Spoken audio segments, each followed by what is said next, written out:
Hey guys, and welcome back to a brand new video. Today we're going to be playing a game called Dagon, I think it's called. It's a HP Lovecraft horror visual game, I believe.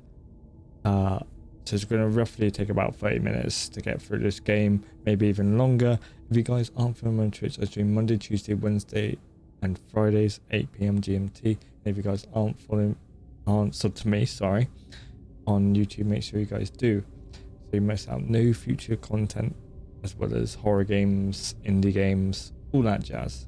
But yeah, let's get right into the game. I'll leave the game description down below. Okay.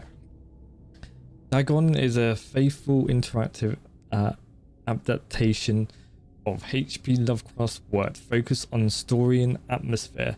You will not find difficult choices, actions, sequences, or inventory management here, and the movement is limited to progressing through locations along with the plot. Okay. I am writing this under an appreciable mental strain, since by tonight I shall be no more. Okay. Let's turn it up a little bit. During the game, you will encounter interactive elements. Some of them will allow you to continue your journey. Others reveal interesting facts about the original short story, its historical background, and the author. Some of the trivia is hidden. In order to find these secrets, focus your eyes and look for the Elder sign. You can also access all the found facts later. They may be available in the main menu. Okay. Penniless, and at the end of my supply of the drug which alone makes life endurable, I can bear the torture no longer, and shall cast myself from this garret window into the squalid street below. Oh no. Oh. Do not think from my slavery to morphine that I am a weakling or a degenerate. When you have read these hastily scrawled pages, you may guess, though never fully realize, why it is that I must have forgetfulness or death. Okay. What's this? Oh, he's writing. Okay. It was in one of the most open and least frequented parts of the broad Pacific that the packet of which I was supercargo fell a victim to the German sea raider. This graphics is really, really good. Oh, can you have a look around any other place? No? I'm guessing just look at this. Okay. Whoa, what's that? The Great War was then at its very beginning, and the ocean forces of the Hun had not completely sunk to their later degradation. Okay. So that our vessel was made a legitimate prize, whilst we of her crew were treated with all the fairness and consideration due us as naval prisoners. The voice acting is on point as well. Oh. Ah, the Huns. The Huns were Central Asian nomads who established a dominion in Europe and invaded the Roman Empire in the 5th century AD. They were known as brutal, deadly warriors and masters of quick raids, who also developed powerful compass bows, lassos, and early siege weapons. During World War I, the British used the word Hun as a synonym for Germans in order to emphasize their brutality. However, the term originated when the German Emperor Wilhelm II gave a speech to his troops on the 27th of July 1900 before they embarked to China. You should encounter the enemy, he will be defeated. No quarter will be given. Prisoners will not be taken. Whoever falls into your hands is forfeit. Just as 1,000 years ago, the Huns under their king Attila, I think it is. Sorry if I'm butchering names and all this stuff, but I'll try and read as much as I can. Made a name for themselves, one that even today makes them seem mighty in history and legend. maybe the name German be by use in such a way in China that no Chinese will ever again dare to look cross-eyed at a German. The refusal to take prisoners was a clear breach of the laws and customs of war adopted during the First Convention of 1899. Okay. Oh. Where are we going this time? So liberal, indeed, was the discipline of our captors that 5 days after we were taken, I managed to escape alone in a small boat with water and provisions for a good length of time. That's good. That's good. Oh. Take his provisions on board. When I finally found myself adrift and free, I had but little idea of my surroundings. Never a competent navigator, I could only guess vaguely by the sun and stars that I was somewhat south of the equator. Of the longitude, I knew nothing, and no island or coastline was in sight.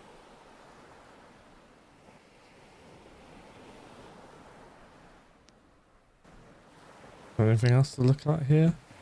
No. I feel like there's more to like look at, but I guess we'll just take on.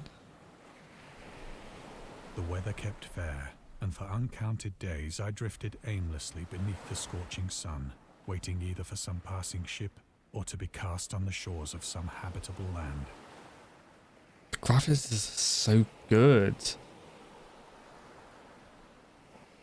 Oh. But neither ship nor land appeared, and I began to despair in my solitude upon the heaving vastness of unbroken blue.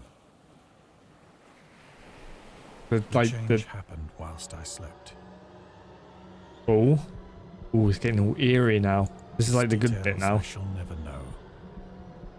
For my slumber, though troubled and dream-infested, was continuous. Like the voice acting is so on point and good. Whoa!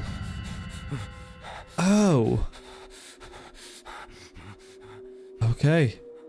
Well, this is creepy. When at last I awoke, it was to discover myself half sucked into a slimy expanse of hellish black mire, which extended about me in monotonous undulations as far as I could see, and in which my boat lay grounded some distance away. I mean, it's not that far away, to be fair, but... Though one might well imagine that my first sensation would be of wonder at so prodigious and unexpected a transformation of scenery, I was in reality more horrified than astonished. For there was in the air, and in the rotting soil, a sinister quality which chilled me to the very core. The region was putrid with the carcasses of decaying fish, and of other, less describable things which I saw protruding from the nasty mud of the unending plain. It's very, very horrible. Like, ugh, waking up to that, or having a dream about that. Words, the unutterable hideousness that can dwell in absolute silence and barren immensity. There was nothing within hearing, and nothing in sight, save a vast reach of black slime. Yet the very completeness of the stillness and the homogeneity of the landscape oppressed me with a nauseating fear. It's terrifying, the sun was man. blazing down from a sky which seemed to me almost black in its cloudless cruelty, as though reflecting the inky marsh beneath my feet. Just like the way he's describing stuff is just, oh, horrible. There we go. I mean, you're getting towards the boat now. It's not that far away. As I crawled into the stranded boat, I realized that only one theory could explain my position. What's that?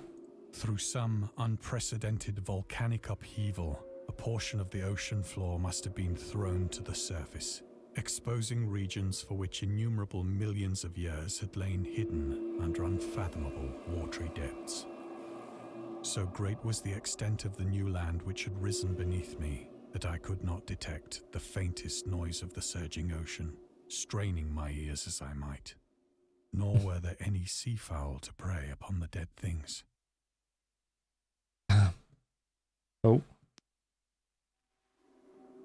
For several hours I sat thinking or brooding in the boat, which lay upon its side and afforded a slight shade as the sun moved across the heavens. As the day progressed, the ground lost some of its stickiness and seemed likely to dry sufficiently for traveling purposes in a short time. That night I slept but little, and the next day I made for myself a pack containing food and water, preparatory to an overland journey in search of the vanished sea and possible rescue. Fair enough. I'm glad you made some like packs of food and water and stuff. Okay, let's move on. On the third morning, I found the soil dry enough Third to walk morning, along with jeez. ease. The odor of the fish was maddening, but I was too much concerned with graver things to mind so slight an evil, and set out boldly for an unknown goal. Brave soul. Okay. I swear there's like little secrets and stuff that you said at the start, but we might as well venture on. All day I forged steadily westward, guided by a faraway hummock which rose higher than any other elevation on the rolling desert. Yeah, this is the graphics alone and everything. I keep saying it, but oh, this is a beached whale. What is that as well? Is it like just a spider or something? Well, not a spider, but like sea sort of monster. That night I encamped, and on the following day still travelled toward the hummock, though that object seemed scarcely nearer than when I had first espied it. I guess we'll keep going.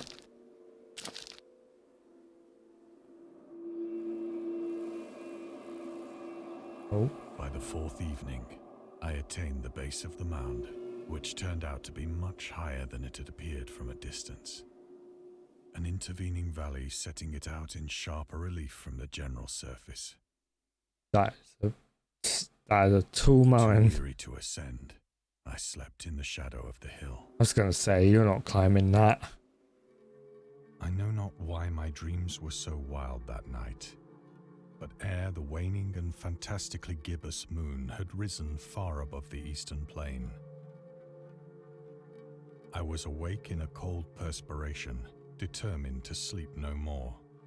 Such visions as I had experienced were too much for me to endure again, and in the glow of the moon I saw how unwise I had been to travel by day. Without the glare of the parching sun, my journey would have cost me less energy.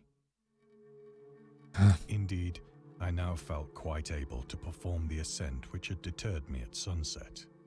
No climbing gear? You're mad. Picking up my pack, I started for the crest of the eminence. You climb that mountain. Down. Right, get your packs. I have said that the unbroken monotony of the rolling plain was a source of vague horror to me. But I think my horror was greater when I gained the summit of the mound and looked down the other side into an immeasurable pit or canyon. I mean, I'm afraid of heights, so I'm definitely not doing that. Whose black recesses the moon had not yet soared high enough to illumine. I felt myself on the edge of the world, peering over the rim into a fathomless chaos of eternal night. Through my terror ran curious reminiscences of Paradise Lost, and of Satan's hideous climb through the unfashioned realms of darkness. As the moon climbed higher in the sky, I began to see that the slopes of the valley were not quite so perpendicular as I had imagined. Ledges and outcroppings of rock don't look afforded down. fairly easy footholds for a descent.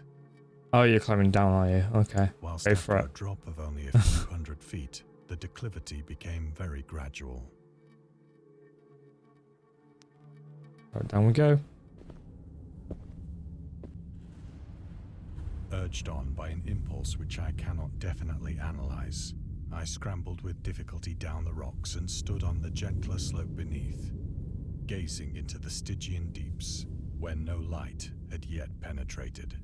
All at once, my attention was captured by a vast and singular object on the opposite slope, which rose steeply about 100 yards ahead of me. Wow.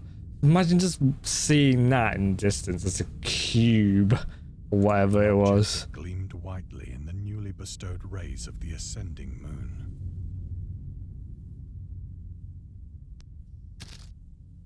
Gonna go a bit closer, I think.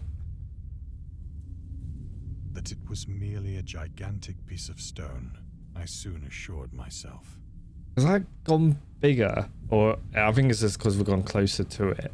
But I was conscious of a distinct impression that its contour and position were not altogether the work of nature. Definitely not. Definitely not nature. Scrutiny filled me with sensations I cannot express. Okay, I guess we're going to go a bit closer. Its enormous Oh no, maybe not. and its position in an abyss which had yawned at the bottom of the sea since the world was young, I perceived beyond a doubt that the strange object was a well-shaped monolith. Yeah, you could say that. I'm gonna go with that, monolith. Whose massive bulk had known the workmanship and perhaps the worship of living and thinking creatures. Dazed and frightened, yet not without a certain thrill of the scientist's or archaeologist's delight, I examined my surroundings more closely. I would never do this by myself. Oh, you're mad. You're mad. The moon, now near the zenith, Ooh. shone weirdly and vividly above the towering steeps that hemmed in the chasm, and revealed the fact that a far-flung body of water flowed at the bottom, winding out of sight in both directions and almost lapping my feet as I stood on the slope. Across the chasm, the wavelets washed the base of the Cyclopean monolith, on whose surface I could now trace both inscriptions and crude sculptures. Very creepy. The writing was in a system of hieroglyphics unknown to me and unlike anything I'd ever seen in books, consisting for the most part of conventionalized aquatic symbols such as fishes, eels, octopi, crustaceans, mollusks, whales, and the like. Several characters obviously represented marine things which are unknown to the modern world, but whose decomposing forms I had observed on the ocean-risen plain. Oh yeah, they were a while back. It was the pictorial carving, however, that did most to hold me spellbound. Oh. Storytelling methods. Decoding contains many themes and storytelling methods that Lovecraft developed in his later work, such as telling the story through carvings, at the Mountains of Madness, the Nameless City, journals and characters' notes, the Shadow Out of Time, the Haunt of the Dark, islands emerging from the ocean, the Call of Cthulhu. Yeah, I know that one. Or fictional beings and detents based on real events and mythologies. It's also considered the origin of popular Cthulhu Mythos. Some of Lovecraft's other stories also conclude in a manner similar to Dagon, but let's skip the details in order to not spoil the ending. That is true. Plainly visible across the intervening water on account of their enormous size were an array of bas-reliefs whose subjects would have excited the envy of a Doré. I think that these things were supposed to depict men, at least a certain sort of men, though the creatures were shown disporting like fishes in the waters of some marine grotto, or paying homage at some monolithic shrine which appeared to be under the waves as well. Of their faces and forms I dare not speak in detail. Oh? For the mere remembrance makes me grow faint, grotesque beyond the imagination of a Poe or a Bulwer. Or Four faces on a monolith. They were damnably human in general outline, despite webbed hands and feet, shockingly wide and flabby lips, glassy, bulging eyes, and other features less pleasant to recall. Curiously enough, they seem to have been chiseled badly out of proportion with their scenic background. For one of the creatures was shown in the act of killing a whale, represented as but little larger than himself. Jeez, the size of I that. remarked, as I say, their grotesqueness and strange size, but in a moment decided that they were merely the imaginary gods of some primitive fishing or seafaring tribe. Some tribe whose last... Oh shit, I didn't mean to do that. Oh well. Awestruck at this unexpected glimpse into a past beyond the conception of the most daring anthropologist, I stood musing whilst the moon cast queer reflections on the silent channel before me. Then, suddenly, I saw it. The music change on that. Jesus, scared me. With only a slight churning to mark its rise to Whoa. the surface, the thing slid into view above the dark waters. What is that? Whoa! Oh my god, what the fuck? It darted like a stupendous monster, Jeez, look at the size of it! about which it flung its gigantic scaly arms, the while it bowed its hideous head and gave vent to certain measured sounds. Scream though. Jeez. I think I went mad then. I think you did. Of my frantic ascent of the sloping cliff and of my delirious journey back to the stranded boat, I remember little. Oh.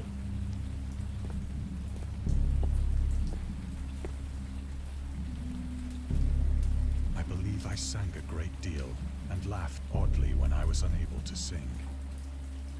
Yeah, that is a bit weird. Keep going, we need to go. I have indistinct recollections of a great storm sometime after I reached the boat. At any rate, I know that I heard pearls of thunder and other tones which nature utters only in her wildest moods. When I came out of the Sorry about that. shadows, I was in a San Francisco hospital. Brought thither by the captain of the American ship which had picked up my boat in mid-ocean. In my delirium, I had said much, but found that my words had been given scant attention.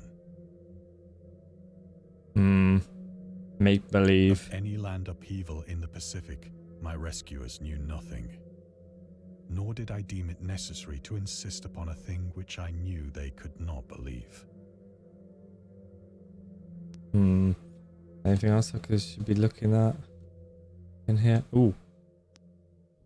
Aha. The journalist. Lovecraft was a prominent figure in the world of amateur journalism in 1915. He started publishing his own journal called The Conservative, which included political and social commentary, poetry, short stories, and literal criticism written by him and other authors. Howard was a skilled wordsmith, but he also took criticism to heart, which resulted in the decision to step away from writing poetry and concentrate on weird fiction again for the first time since his teenage years. Decoding, published 1990, is one of the short stories written during that period. In this example, excerpt from The Conservative, the master of horror fiction explains his attitude towards warfare and the idea of world peace. Why any sane human being can believe in the possibility of universal peace is more than the Conservative can fathom. Should the entire civilization world agree simultaneously to disarm one or more nations that would undoubtedly retain secret armaments and at a proper time take advantage of their more altruistic and less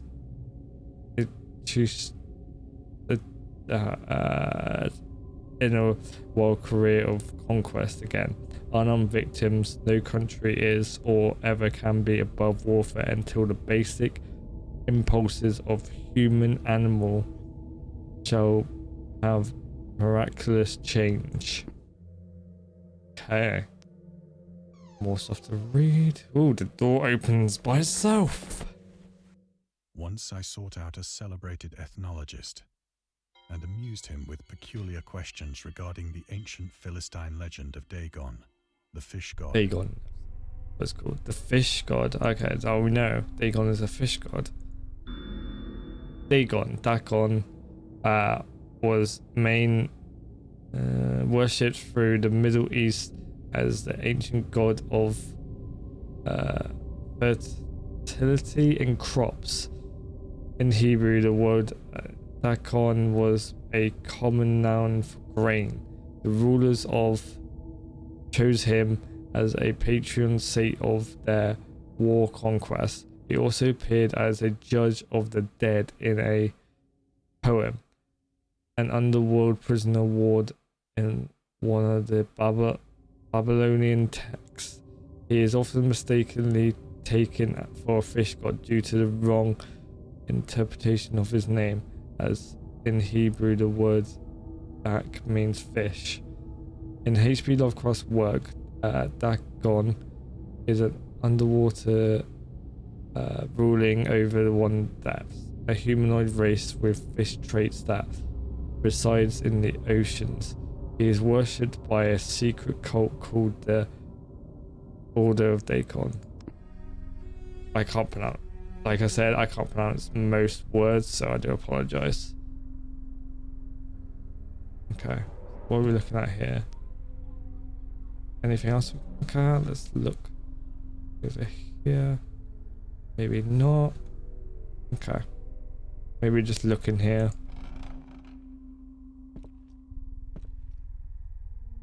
But soon perceiving that he was hopelessly conventional, I did not press my inquiries.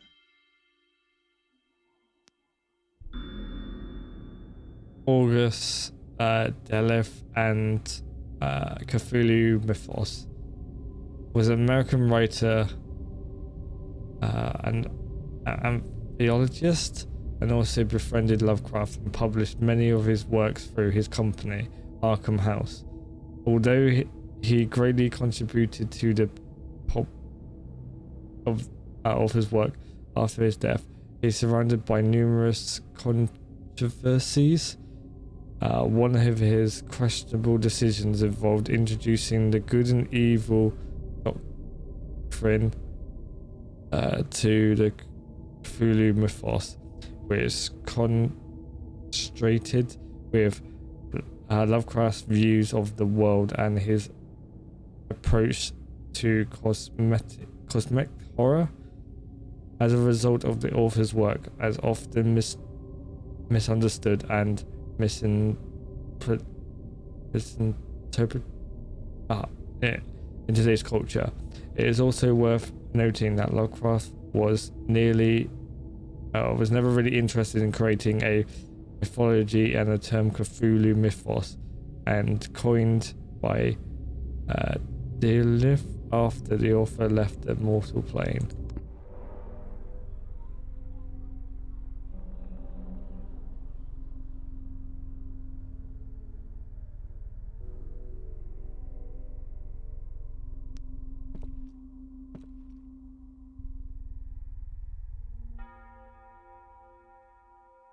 Oh, what are we looking at here?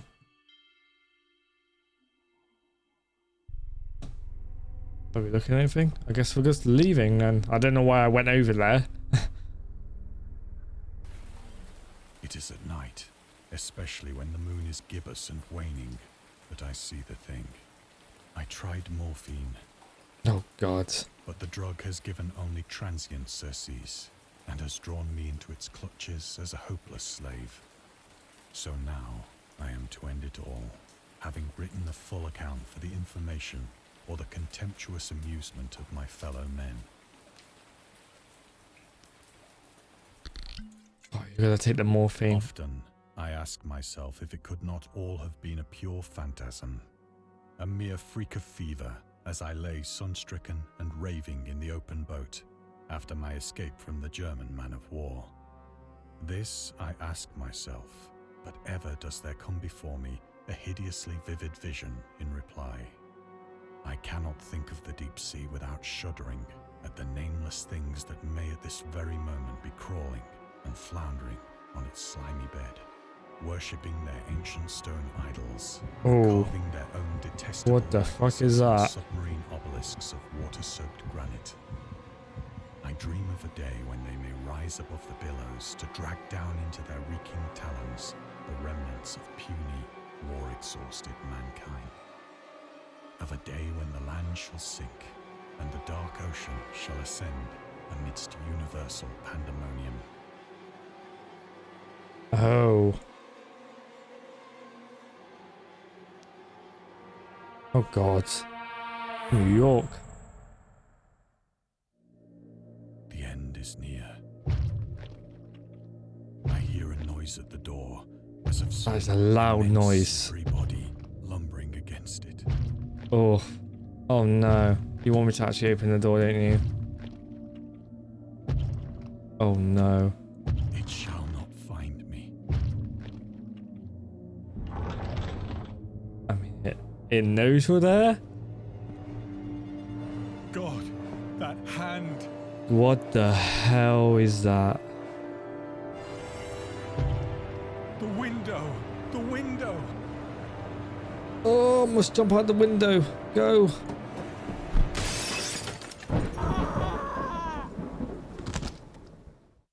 Oh.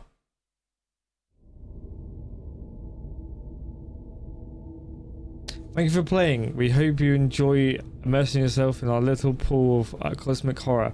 We'd appreciate if you took a moment to rate Decoding and check out our other games and DLCs. Oh. I mean, if you guys are interested in the DLCs, leave a comment down below, or if this gets a certain amount of likes, I will definitely jump into the DLC. But yeah, thank you so much for watching. I really do appreciate it. Like I said, if you guys aren't following me on Twitch, make sure you guys do, and if you guys aren't subbed to YouTube channel as well, make sure you guys do that as well, because I've got more horror games lined up for this year and next year. But yeah, thank you so much. I'll see you guys in the next video. Bye bye.